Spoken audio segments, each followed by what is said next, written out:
Assalamualaikum warahmatullahi wabarakatuh. Shalom, Om Swastiastu, Namo Buddhaya, salam kebajikan dan salam keberagaman bagi kita semua. Hai, perkenalkan nama saya Rahma Safira. Saya di sini akan menceritakan ulang bagian isi dari novel berjudul Tentang Kamu dari karya Terelie. Di sini saya akan menceritakan ulang dari halaman 1 sampai dengan halaman 250. Nah, teman-teman, di awal cerita kita diperkenalkan dengan sosok pengacara muda yang bernama Zaman. Ia bekerja di sebuah firma hukum dan dikenal sebagai sosok yang cerdas serta profesional. Lalu, pada suatu hari, ia mendapatkan tugas yang cukup unik, yaitu mengurus harta warisan seorang wanita tua yang bernama Sri Ningsi yang meninggal dunia di Paris. Hal yang membuat kasus ini terasa berbeda adalah jumlah harta yang ditinggalkan Sri Ningsi itu sangat amat besar, teman-teman. Tetapi hampir tidak ada informasi yang jelas mengenai siapa dirinya sebenarnya. Tidak ada keluarga yang diketahui, tidak ada riwayat hidup yang lengkap, seolah-olah hidupnya itu penuh misteri. Dan buat kita tuh jadi penasaran gitu sebagai pembaca. Dari sinilah rasa penasaran mulai muncul, baik bagi Zaman maupun bagi saya gitu ya. Seperti yang sudah saya ucapkan seperti tadi. Nah, karena minimnya informasi, Zaman ini kemudian memutuskan untuk menelusuri masa lalu Sri Ningsi. Ia melakukan perjalanan ke berbagai tempat untuk mencari tahu siapa ini sebenarnya Sri Ningsi.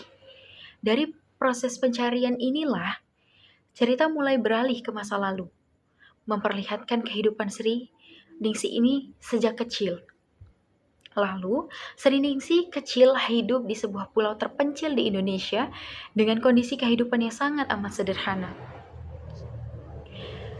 Sejak kecil, ia sudah merasakan kehidupan yang keras. Ia kehilangan kasih sayang dari orang-orang terdekat dan harus menghadapi lingkungan yang tidak selalu memperlakukannya dengan baik. Bahkan, ia sering mendapatkan perlakuan yang tidak adil dan menanggung penderitaan di usia yang sangat amat muda. Namun, hal yang paling berkesan bagi saya sebagai pembaca adalah bagaimana Sri tetap mampu bertahan. Ia tidak tumbuh menjadi pribadi yang penuh dengan kebencian. Justru sebaliknya, ia tetap memiliki hati yang baik, rendah hati, dan penuh kesabaran. Dalam situasi yang sulit, Sri tetap berusaha menjalani hidupnya dengan kuat dan tabah. Seiring berjalannya cerita, kita melihat bagaimana Sri perlahan tumbuh dan menghadapi berbagai tantangan baru. Hidupnya tidak pernah benar-benar mudah, ia harus terus berjuang untuk mempertahankan hidup, menghadapi kehilangan, dan beradaptasi dengan lingkungan yang terus berubah-ubah. Memasuki bagian pertengahan cerita, sekitar pada halaman 250, konflik dalam kehidupan Sri semakin terasa. Ia mengalami banyak peristiwa yang menyedihkan, seperti kehilangan orang-orang penting dalam kehidupannya, dan harus memulai kehidupan baru di tempat yang berbeda. Jadi perjalanan hidup Sri Ningsi ini terasa panjang dan penuh luka. Namun di sisi lain, juga menunjukkan kekuatan dan keteguhan hati dari Sri Ningsi yang sangat amat luar biasa. Dari sudut pandang saya sebagai pembaca, bagian ini benar-benar menunjukkan bahwa Sri Ningsi adalah sosok yang sangat tangguh. Walaupun hidupnya dipenuhi dalam berbagai cobaan dan ujian, ia tidak pernah benar-benar menyerah. Ia terus melangkah meskipun keadaan terus menerpanya, ujian terus menerpanya. Selain itu, bagian ini juga yang membuat saya menyadari bahwa hidup seseorang tidak selalu terlihat seperti apa yang kita lihat pada di permukaan ataupun realitanya. Sri yang awalnya cerita dikenal sebagai wanita kaya ternyata memiliki perjalanan hidup yang sangat amat pahit, yang penuh luka. Bagian yang paling berkesan bagi saya adalah ketika Sri tetap memilih untuk bertahan dan tidak menyerah.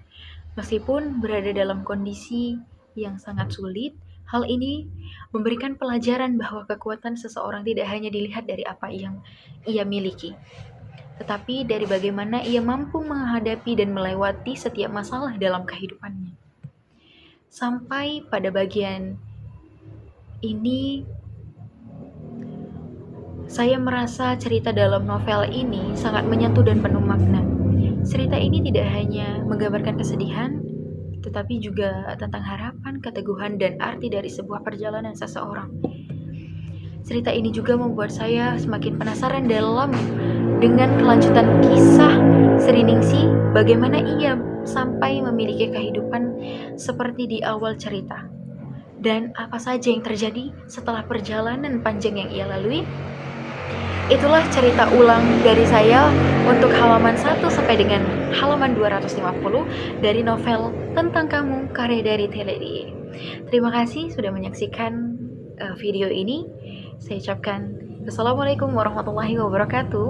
Shalom, Om Swastiastu, Namo Buddhaya, salam kebajikan dan salam keberagaman bagi kita semua. See you next video. Bye-bye.